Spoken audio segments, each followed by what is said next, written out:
Hello and welcome to Star Citizen Sunday with me, Ryan, aka Sifu Messiah. This is a weekly show which covers all from the world of Star Citizen over the past week. Links will be provided in the description if you would like to check out anything else I mention in more detail, so let's get on with the show. So in this week's Star Citizen Sunday we take a look at the release of the Arena Commander version 0.9, including footage of the Murray Cup race mode, Self-Land Hangar and the Vandal Swarm co-op mode. There is the usual 10 for the chairman and around the verse, with info on CitizenCon 2014, woo! Plus a sneak peek at the Retalliator cockpit. So, up first, as always, is the Arena Commander version 0.9 patch update. Now, it's safe to say it's released! So, this means that we can now check out our new hangars, we can race in the skies of green, and fight alongside our friends against the Vandal. So, if you haven't got it downloaded already, I suggest getting it downloaded. It's a big patch. It will take, I think it took about a couple of hours, plus they've got another patch on top of that, just because it didn't come out perfect, so they've done another patch. So get it downloaded now, get playing. If you can't play, I will provide links in the description to, first of all was the hangar, and then Vandal, first was the hangar, and then it was the Murray Cup race, but it was only, when I first played it, it was only the single player mode available. You couldn't get online, and it was supposed to be against drones, but there were no drones. So I will do another video as it's working now, so I'll get another video out of the online racing. So starting with the hangar, now I only have the Self-Land hangar as I just had the basic, and as soon as I got in there, my jaw literally dropped. I said this in the video because I stood there wide-eyed, wide-mouthed, just staring around. It is so impressive. I'll put up some pictures of the other hangars in the background so you can see what they look like, but you'll have to look on YouTube for other people putting them up because some of them just, oh my god, I cannot wait to get in the game. But yeah, so that was just the hangar. So the race mode, I've had another go.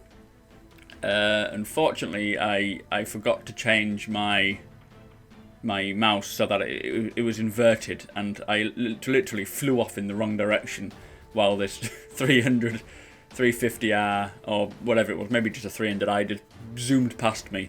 And it also announces as if you're going in the wrong direction, it'll say, "There's someone going in the wrong direction," or "Whoa, where's he going?" And I hope to see a crash, and "Hey, there's a crash." It announces pretty much everything you're doing if you're doing something stupid. So be warned. So after that, the Vandal co-op Swarm. Hang on, the Vandal Swarm co-op. I played that just this morning, and it is very, very good. The problem was I found my Aurora bearing guns were not gimbaling, so I couldn't aim. You'll see on the video, I cannot aim where I'm supposed to be. It was literally just firing where I'm looking. Very difficult to shoot. I managed to take out a couple of Vandal with rockets, but the other guys in my team were literally taking them all out instead of me, which is quite embarrassing. So with all that said, I'm not going to go into too much detail about the new patch now, as I'm doing individual videos on each section. I will just do a free flight mode and just sort of have a look at the control schemes and so forth. I will do a full race, and I will do a full match against the Vandal with co-op people, so please stay tuned for that. Subscribe if you haven't, just so you don't miss out. Anyway, that's it. It's out. Okay, so on Monday we had, as usual, the 10 for the chairman, and this time it was 10. It wasn't just 5, which is good news. Now there were some really good questions asked, and question 1 was to do with hacking, about hacking your ship data. So if you're flying along and a ship comes up behind you and you don't know it's there, can it start hacking your computer and get your personal details? Now, the way he answered this, it's good. There is going to be a hacking warfare, and he says that big ships will have like an extra station where, someone can sit and they can try and disrupt the other ship's comms, or they can try and jam things, or they can try and maybe upload a virus into the ship, which that's going to be so cool.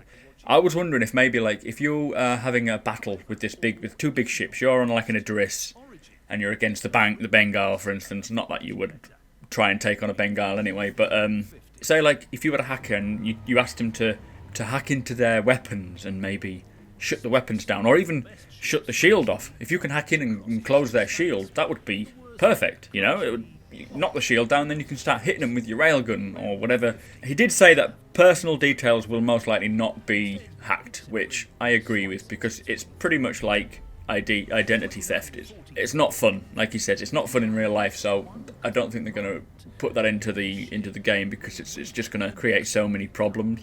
I think hacking's going to be an interesting aspect of the game. Maybe you can get like a little ship for, like, maybe if you've got your Aurora or your 300, can you get like an add-on where you can hack into people's jump, say like their maps, and download some jumps that they've found that they haven't told anyone about, or maybe find their plan of action. Like if they've got a course to take, maybe you can find out what course they're taking, because you need to intercept them halfway down the course with your friends to try and take the cargo. That would be so cool. So, question 2. Will we be able to take jobs on NPC ships? He says yes, you can take jobs, but they'll most likely be on your ship. The way I want to play it is like, if you... I don't mind having my own ship and whatnot, but if you went to a place and they were looking for someone to take their ship, I think I said this last week, looking for someone to take a ship from one point to the next. It doesn't have to be your ship, it could be one preloaded with cargo. But I think the way he thinks that the question is directed is, can you go on board and, I don't know, maybe be a gunner or something along those lines? He said it's not ruled out that idea, but you are most likely going to be a pilot rather than a gunner. So you're going to have more of an influence in what happens on the NPC ship rather than just sitting around doing nothing. But I mean, I hope they do implement that, because I like the idea of being able to just get on someone else's ship. You know, not maybe a playable character, but an NPC ship. It would be nice. But there will be reasons behind it, so we'll see. So, question 3. Will there be other ground vehicles? Is the sort of starter question, other than, you know, the 2 that we have so far. And how big will planet-side locations be so that we can use these vehicles to explore? Which is a fair enough question, because so far, all we've seen so far with the planet-side is things like Stanton and Terra, where they are pedestrianised places. They're not designed for vehicles. You know, you'd run everyone down. It'd be like Road Rage or Road Rash. He says that there will be definitely different kinds. You know, we've seen the buggy, we've seen the rover types. He says it didn't really go into specifics too much, but he said there will be smaller ones, there will be bigger ones, and there will be luxury ones. So if you own an 890 Jump, you can probably get a really nice, like, VIP escort car buggy thing. Obviously they'll be quite futuristic and they'll follow the rules of the buggy and the rover's type, I don't know, format for the weapons, for the vehicles. But we'll see. He says that in answer to the big planet side, he says they will build areas for exploration. It won't be like the city, it'll be like a countryside. He says what you'll do is you'll land in the countryside somewhere. It'll be like a landing zone in the countryside. Hopefully there'll be a lot of them, so you're not just constantly swamped with everyone landing and driving off. But he says you'll find a place where you can see some ruins in the distance, and you can get in your buggy and drive over there. Now that's good, as long as, like I say, there are a lot of them, and you're not...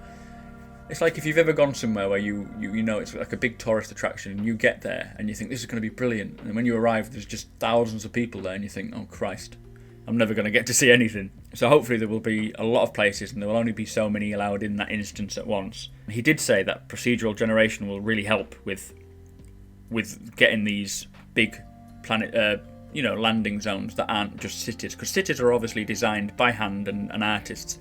Whereas if they can get countryside, they can use procedural generation, which will just create them at random and drop ruins in, drop things in for you to explore, all randomly generated, so they don't actually have to sit there and design the whole thing, which obviously that would help.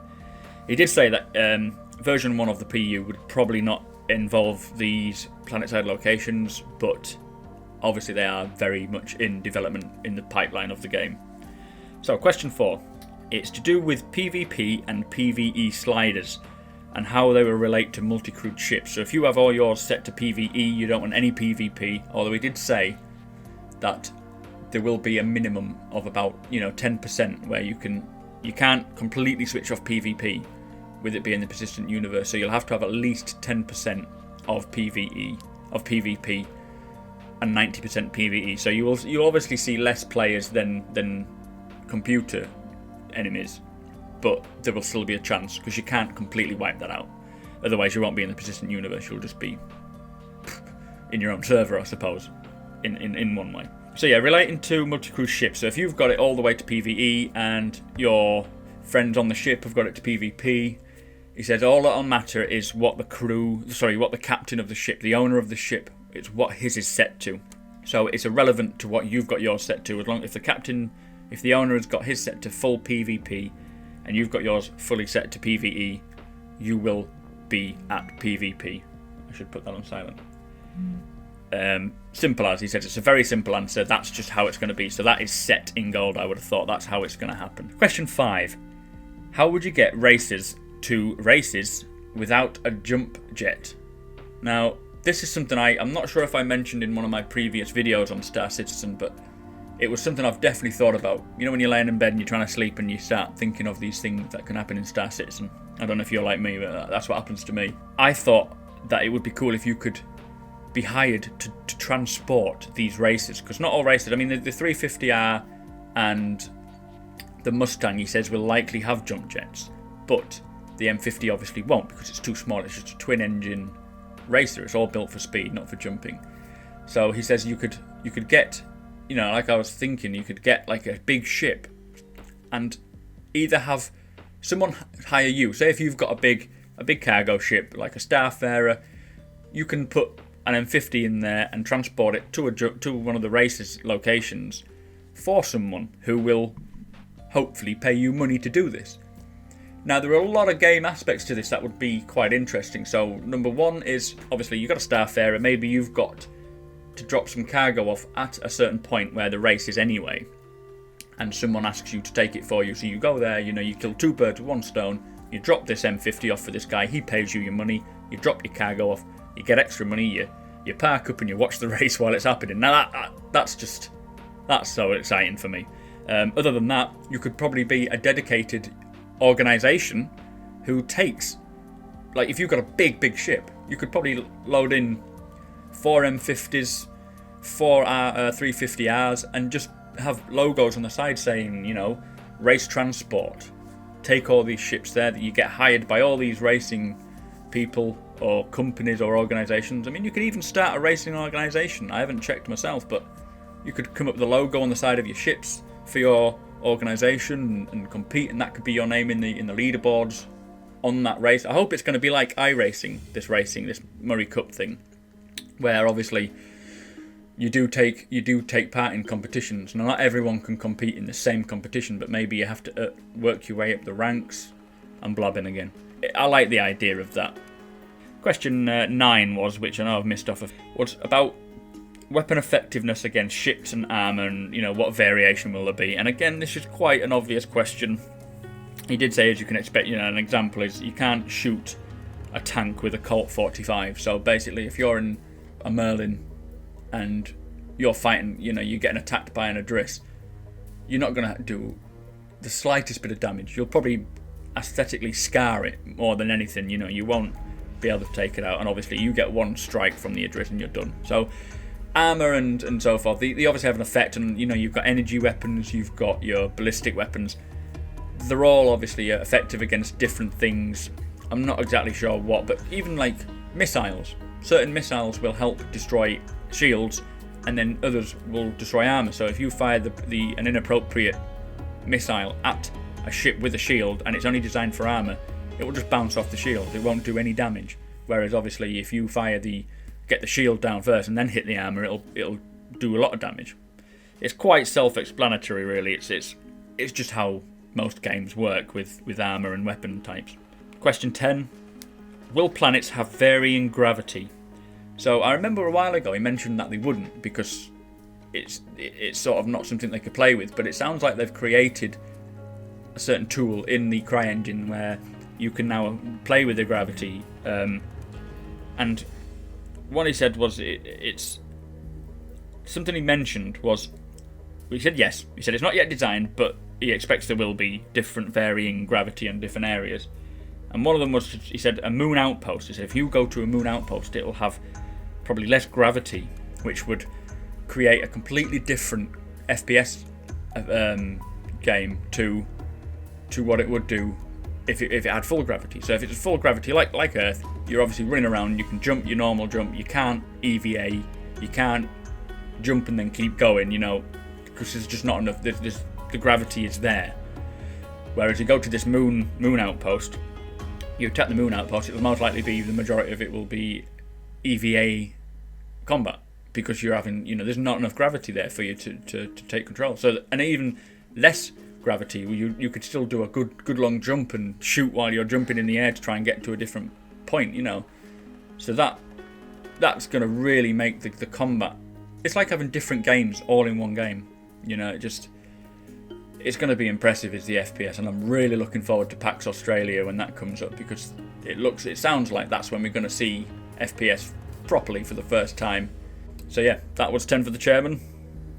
Okay, so in Around the Verse number 13, which was presented by Sandy Gardner and Ben Lesnick, looks like she's back from her secret mission, whatever that may be, they announced the winner of the cockpit challenge, where you had to try and guess which cockpit matched which picture. Now, the winner won an M50 in their hangar, and first was a mining robot, second was a Gladius, third was the F8 Lightning, and fourth was the Retalliator. So, well done if that's you, that's won. Congratulations. So, with the news from Around the Verse, now the art department are making the Vandal Glaive more distinguishable, because I think people are having difficulty distinguishing the difference between them and the standard Vandal fighters. So that should be more obvious now. In the Murray Cups, they've improved the stats for the Murray Cup, and they've also got a single player race mode. We've obviously covered that in the previous section. Squadron 42, the FPS combat versus AI is now playable, so they're obviously working out that, which is very, very close. The first episode environments are being grey boxed, and for storage and tether systems as well, whatever that may mean. I'm not too sure about that, I should have looked that up really. Persistent universe, process for landing, the entry into planets and so forth, they're working on the visual effects, and the atmospheric entry as well, that's all coming together nicely there.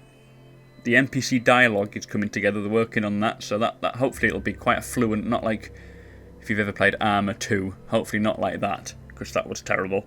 They've created a tool which allows them to lay out the star systems more quickly, so we should be seeing an increase in new star systems coming up, you know, in the way that they're created, because I think before they had to do it all by hand and create it and draw it and then stick it into the computer and render it and whatnot. Now they've got something that will make it so much quicker, and I mean, I hope so, because they've got lots to do. So ships, Gladius hangar audio is being worked on. The last remaining work on the Idris is being finished, so I'm really looking forward to having been able to walk around the Idris. Whether or not we'll be able to do it before we get into the game or not, I really hope so, because just the sheer scale of that is looking impressive. They are working on all the variants of the Mustang. They're working on the damage states and the flight of the Mustang, but also there's so many different variants. So far we've seen 3. I'll see if I can get the picture of the third. We've seen 2 variants. I think it's going to look fantastic in the racing mode when you can see all these different sponsored races. It'll look so impressive. It'll be like the F1 of the skies, it really will. And if you don't know already, if you've not seen any footage, the M50 and the 350R are ready for flight. They look fantastic in the air. So the most valuable post was from a Mr. Combustible, who 3D printed a Freelancer. I am not going to bother putting it up now, because I feel it's not important enough with everything else that's coming out, and I want to keep this video to as short as possible. But yeah, if you get a chance, check it out on the RSA website. It's amazing, it really is. So the interview was with Mr. Chris Smith, who we all know as the lead ship moderator. Very interesting questions and lovely answers, so check that out if you're interested. So the customer support mentioned that if you're waiting for dog tags, you're going to have to wait 2 weeks for them, because they are currently being inscribed. So please be patient with that, and 1 week for your Connie models. So if you're waiting for a Constellation model, just again 1 week to go, you'll soon be there. So when we came back to Sandy Gardner, she was sat with the chairman himself, Mr. Chris Roberts, and he wanted to talk about CitizenCon. It's on the 10th of October, and he wanted to just talk about how they're releasing the tickets. Now, they'll be on sale as of the 12th of September. There is only 300 tickets, so if you're interested, be ready at 9 AM, which is the first 100. They're going to roll them out then. Then at 6 PM, they're going to roll out the next 100, and then 1 AM will be the last 100. So be on key, because there's only so many, obviously. They can't cram everyone in there. So be ready for that, and that's at PDT time. Now, that's going to be held in the Avalon Theatre in LA, so if you're interested in that, please get there and be ready for the tickets. They're going to fly out quick. Now, for all the sharp-eyed of you, if you've got the M50, the Bug Smashers, Mr. Marker Bent, was talking about the M50 character and how he wasn't interacting with the controls, so he wouldn't move the joystick, he wouldn't move the throttle. So if you've noticed that, I think he's on board and he's fixing that, so don't worry now. It should be sorted. And to finish up on around the verse, they did the art sneak peek of the Retalliator cockpit. You can see it now. This was one of them it was the fourth one, wasn't it, on the competition on how to recognise the cockpits. It looks fantastic. I really can't wait. Now the whole racing mode and so forth is out, I cannot wait to get into some of these ships and just take them on a test run. Anyway, that's it for Around the Verse. Let's move on. So, there was the Mustang Work in Progress post, which it goes into 24 pictures of amazing detail to do with the new Mustang. The conversations actually included people from Foundry 42 who are creating the single-player mode. So, I wonder if there will be some sort of aspect of the Mustang in the single-player campaign. I hope so. That would be very nice. Maybe you stumble across it and have to take it on a flight somewhere. Who knows? But yeah, I'll put up some pictures as you can see them over the past 30 seconds. There's been a few. I'll probably put up a few more to make it last out a bit longer. But yeah, it's great concept art. Some really nice drawings and sketches and some 3D images. Very, very nice. Just tells you how it all works. The 53 million stretch goal has been reached, which means we get the Independent Arbitrators Guild. So that's some sort of law or company where you can go if you've got a complaint about another player or a problem in the game. You know, instead of going to the website and starting up a chat with the devs, you can literally go there and sue them in fiction. Oh, by the way, that's an employable job. So, Star Citizen, if you're listening, I would love that job. Anyway, so yeah, 54 million stretch goal was Tony Zorovic's more detailed AI activities. We're about 36% along, so if we get that, then that'll bring us 10 distinct AI character roles that are going to be seen planet-side, and that is a very exciting one for me. I love to see that. So, also on the RSI website, there was a new post called Star Watch, called Murder or Worse, which is a fiction celebrity news show, so read that if you're interested. They had the Fan Ships number 2, which I'll put some images up. Hopefully some of these ships will be able to be modded in, because they do look very cool. And the Orbital Supermax number 11. I'm still at number 5. I haven't read any more yet, but I'm planning on it. And finally, the subscriber flare for September is a locker. Take a look at that. Okay, so that sums up Star Citizen Sunday for this week. I hope you enjoyed it. Let me know if you did, but also let me know whether there's anything I can improve. And as always, don't forget to subscribe, like and comment. There is a lot more footage on our channel to do with Star Citizen and the new patch, so please check it out, and I'll see you again in the verse.